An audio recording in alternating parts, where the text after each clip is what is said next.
Assalomu alaykum shogirdlar. Sizlar bilan ustoz Sulka. Bugun qoldiqli bo'lish, xudo xolasa oftoblarni boshlab oldik.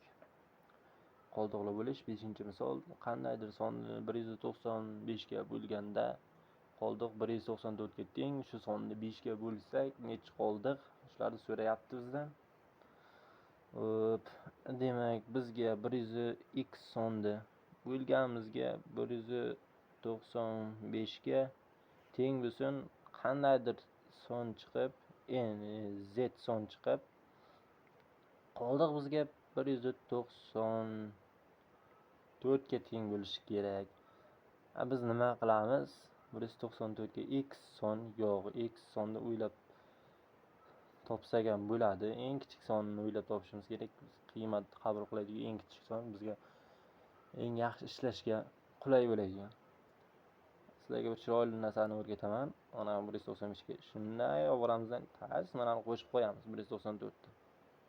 195 ga 194 qo'shib qo'yishimiz 195 plus 194 bizga 194 qoldiq chiqadigan sonni eng kichigini ko'rsatib beradi.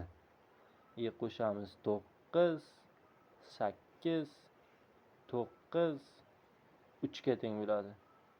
3989 ga teng bo'ladi.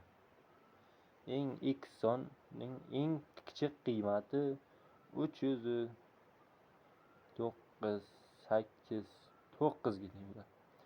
3989 da endi biz qoldiq chiqishi uchun 5 ga bo'lishimiz kerak. Tagidan 5 ga bo'lamiz. 5 ga bo'lishunda qo'ya narsa ishqab yotmaymiz. Chunki bizga har doim 5 ga bo'linsa qoldiq oxirgi songa qarab chiqadi. Oxirgi son bizga 9. Shu 9 bo'lgani uchun 5 ni ayirib qo'yamiz. Mana 4 qoldiq. Shuncha misolni maydagina qilib ishlab, mana 4 qoldiq chiqyapti. Variantlarga A javob to'g'ri ekan, to'g'rirog'i. Mana qoldiqlar bo'lish. Sizlarga 5-misolda ishladik. Xudo xolasa boshlab oldik birinchisi. Asta-asta o'rganib ketamiz bariga. Endi eng qiyin misollari